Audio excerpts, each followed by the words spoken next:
దళితుడైన పడుతున్న గౌరవ గవాయి గారి మీద దాడి జరిగి నెల రోజులు దాటుతున్నప్పటికీ దాడి చేసిన ఆ వ్యక్తి పైన ఇంతవరకు కేసు నమోదు కాలేదు. ఎందుకు కాలేదనే ప్రశ్నకు జవాబు దొరకట్లేదు. కేవలం సీజే గారు దళితుడు కావడం వల్లనే ఈ దాడి జరిగిందని మేము భావిస్తున్నాం.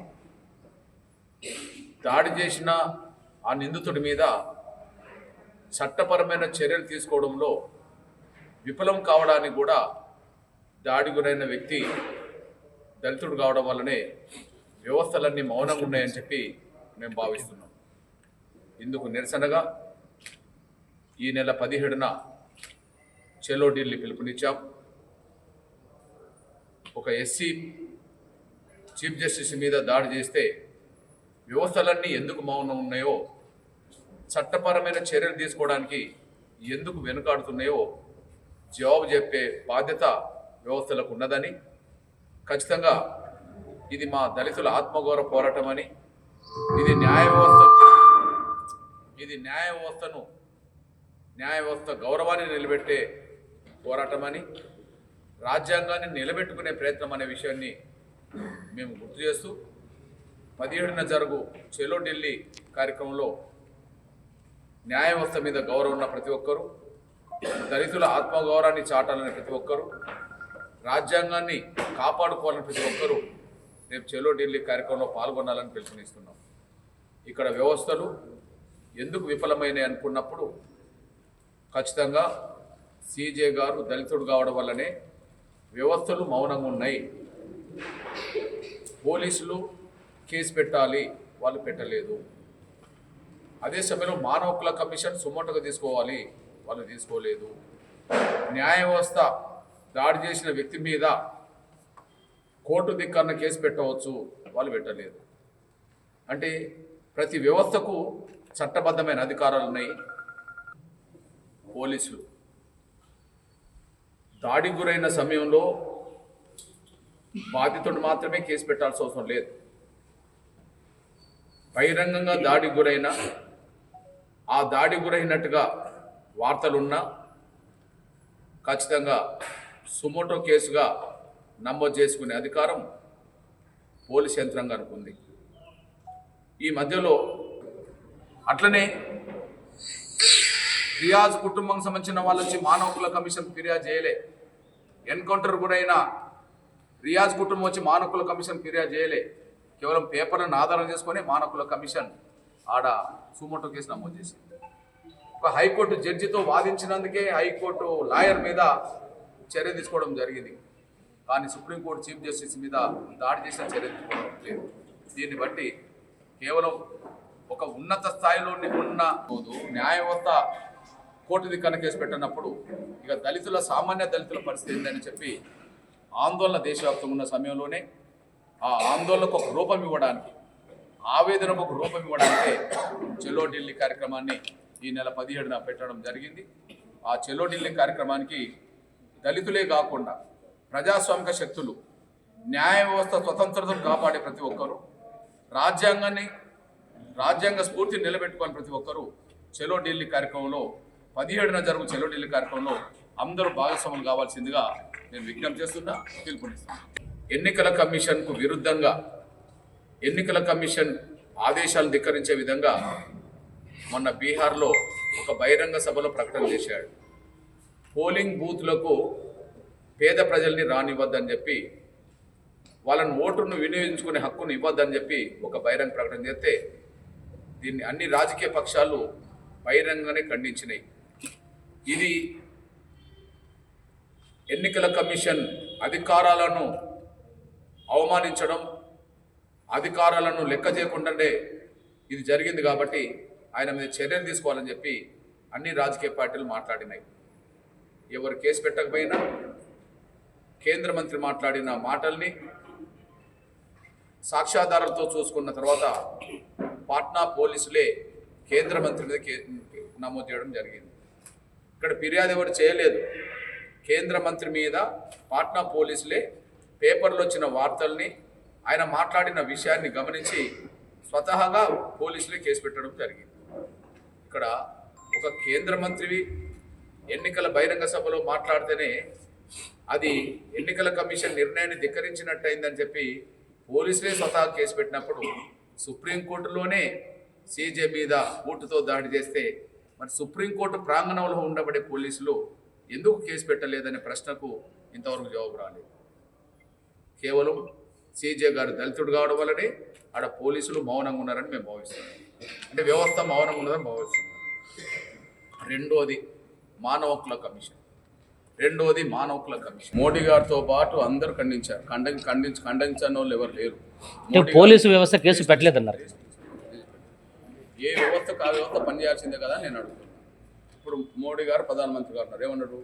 ఇది 140 కోట్ల మంది దేశం. మోడీ గారు అన్నారు.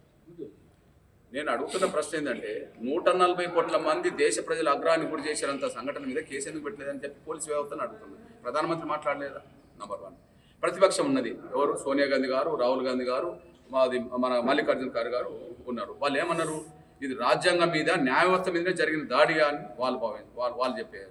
మరి న్యాయ వ్యవస్థ మీద రాజ్యాంగం మీద జరిగిన దాడి అయిన తర్వాత మరి దాడి చేసిన వ్యక్తి మీద కేసు పెట్టమని చెప్పి వీళ్ళు ఎందుకు అడుగుతలేరు? నా ప్రశ్న. వామపక్షాల నుంచి మొదలుకుంటే ఇప్పుడు గౌరవ చంద్రబాబు నాయుడు గారి నుంచి మొదలుకుంటే పవన్ కళ్యాణ్ గారి నుంచి మొదలుకుంటే దేశం మొత్తం ఖండించగలిగింది. దేశం మొత్తం ఖండించదగ్గ ఆ సంఘటన మీద వ్యవస్థలన్నీ ఎందుకు మౌనంగా ఉన్నాయని చెప్పి నేను వ్యవస్థను ప్రశ్నిస్తున్నాను. ఈ నేపథ్యంలో వ్యవస్థలకు సంబంధించిన నాయకత్వం వహిస్తున్న వాళ్ళు ఎవరుంటే రేపు జవాబు చెప్పక తప్పదు. నేను అడుగుతున్నది వ్యవస్థలన్నీ ఎందుకు మౌనంగా ఉన్నాయి, అలాంటి కాడ ఎందుకు యాక్టివ్గా ఉన్నాయి, కేంద్ర మంత్రులు కేసు పెట్టడానికి స్వతహాగా పోలీసులు పాట్నాలో ఎందుకు ముందుకెళ్ళిండ్రు?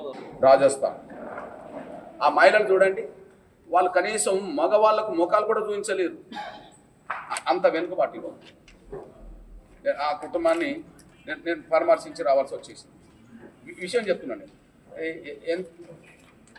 మన మహిళలు బుర్కలు పెట్టుకుంటారా? వాళ్ళు హిందూ సాంప్రదాయం గల మహిళలే, కానీ ముఖం కూడా చూపెట్టలేనంత పరిస్థితి కనిపిస్తుంది. ఎంత బాధ ఉంటుంది అంటే దేశంలో ఎంఆర్పిఎస్ పరంగా ఎక్కడన్నా అన్యాయం జరిగిన కాడ సంపూర్ణమైన న్యాయం అంతటా జరగకపోవచ్చు, కానీ మాకు తెలిసిన కాడ శక్తి ఉన్న కాడ మా పోరాటం చేస్తున్నాం. ఇప్పుడు రాజస్థాన్కు నేను వెళ్ళేంతవరకు ప్రకాష్ అంబేద్కర్ వెళ్ళలే, అక్కడ ఉండబడే మాయావతి వెళ్ళలే, లేదా పక్క రాష్ట్రాల్లో ఉండబడే దళిత లీడర్లు ఎవరు వెళ్ళలే. మా మనసు కొట్టుకుంటుంది కాబట్టి అక్కడ దాకా వెళ్ళి రావాల్సి వచ్చేసింది. మీరు చూడండి, దేశంలో ఎంఆర్పి చిన్నది, కానీ చిన్నదైనా సమాజం కోసం దళితుల కోసం మా శక్తి మేరకు దళితులు ముఖ్యమంత్రి అయ్యే అవకాశాలు ఉన్నాయా? నీతో సహా అందరూ ఓట్లయితే ఏంటంటే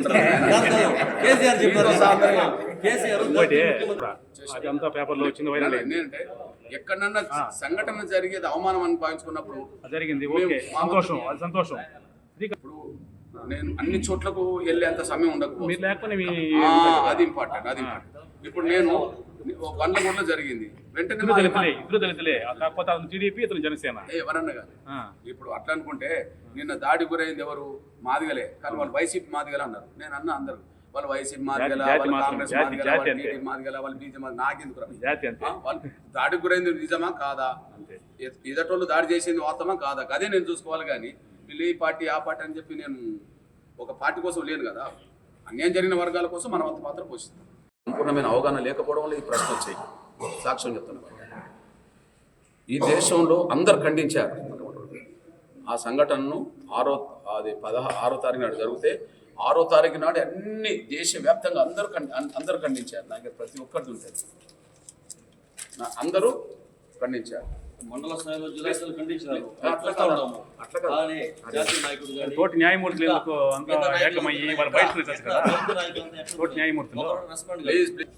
అందరూ ఖండన వరకే పరిమితమైనరు. మేము దాన్ని నిరసన ఉద్యమానికి మలిచాము.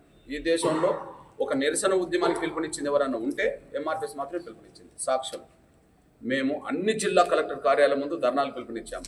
జాతీయ కమిటీ కూర్చొని ఉత్తగా కాదు, అన్ని జిల్లా కమిటీలు కూర్చొని జిల్లా కలెక్టర్ ముందు ఇచ్చాము.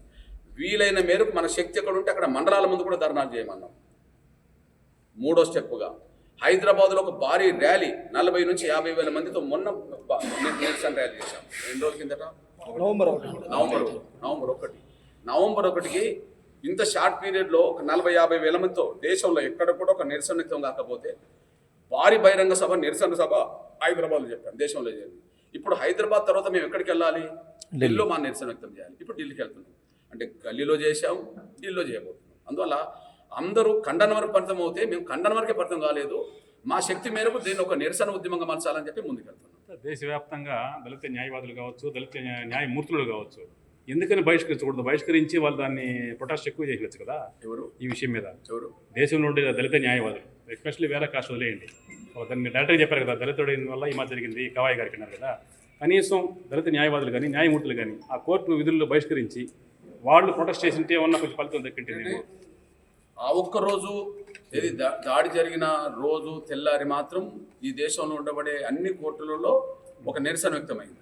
అంతవరకే యథావిధిగా ఒక రోజు సంఘటన చేసి వదిలిపెట్టారు కానీ దాన్ని ఒక ఉద్యమంగా మార్చడంలో ప్రొటెస్ట్ కంటిన్యూ చేయలేదు, అందరూ కంటిన్యూ చేయలేదు. కానీ ఎంఆర్పీఎస్ కంటిన్యూ చేస్తున్నారు, నెల రోజుల పాటు కంటిన్యూ చేస్తున్నారు. మేము ఇక్కడ దశల వారీగా చేస్తున్నారు, దశల వరకు తీసుకెళ్తున్నారు. ఇప్పుడు ఢిల్లీ దాకా పోతున్నామంటే అర్థం చేసుకుంటాం. నేను ఢిల్లీకి పోవడం కోసమే ఇవాళ సమావేశం ఇది సేలంలో తమిళనాడు అండ్ కర్ణాటక, తమిళనాడు, పాండిచ్చేరి, కేరళ సమావేశం అక్కడ పెట్టాను. రేపు ఉదయం నాది బెంగళూరు. ఏ వ్యవస్థ స్వతంత్రమైంది. నిన్న చీఫ్ జస్టిస్ కేంద్రాన్ని ఒక హెచ్చరిక చేశారు. ఎవరు? నిన్న బెంచ్ మీద ఉన్న చీఫ్ జస్టిసే. ఓకే, ఆయన దగ్గర ఒక కేసు విచారణ జరుగుతుంది, కేంద్ర ప్రభుత్వం సంబంధించిన ఒక చట్టానికి సంబంధించిన విషయం. విచారణ జరుగుతున్నప్పుడే కేంద్రం ఒక ఎత్తుగడేసింది. అటార్నీ జనరల్ మాట్లాడారు, ఈ బెంచ్ కంటే ఒక పై బెంచ్కి వేద్దామని చెప్పి. అసలు విచారణ కంటే ముందు కోరాల్సిన పద్ధతి, విచారణ కంటే ముందు కోరాల్సిన పద్ధతి. నా పరిధిలో విచారణ జరుగుతున్నప్పుడు మీరు ఎట్లా కోరుతారని చెప్పి ఇది కేంద్రం తప్పించుకొని ఎత్తుగడ అని చెప్పి మాట్లాడగలిగింది. న్యాయ వ్యవస్థ స్వతంత్రమైందా కాదా? మన దృష్టిలో న్యాయ వ్యవస్థ రాజకీయ పార్టీల నాయకుల దృష్టి వాళ్ళ కంట్రోల్ ఉండాలని కోరుకుంటున్నాము మనం. అయితే న్యాయ వ్యవస్థ కానీ ఏ వ్యవస్థ కానీ వాళ్ళ అధికారం ఉన్న వాళ్ళ కంట్రోల్ ఉండాలనుకుంటే ఇక వ్యవస్థ కరెక్ట్ పనిచేయదు, ప్రతీకారాలు తీసుకోవడానికి దారితీస్తుంది. పోలీసులు స్వతంత్రంగా చట్టపద్ధతులు వాళ్ళు అనుకోవాలని కోరుకుంటున్నామా, లేదా అధికారంలో ఎవరుంటే వాళ్ళకు ఊడిగం చేయాలని కోరుకుంటామా? మనం చెప్పండి.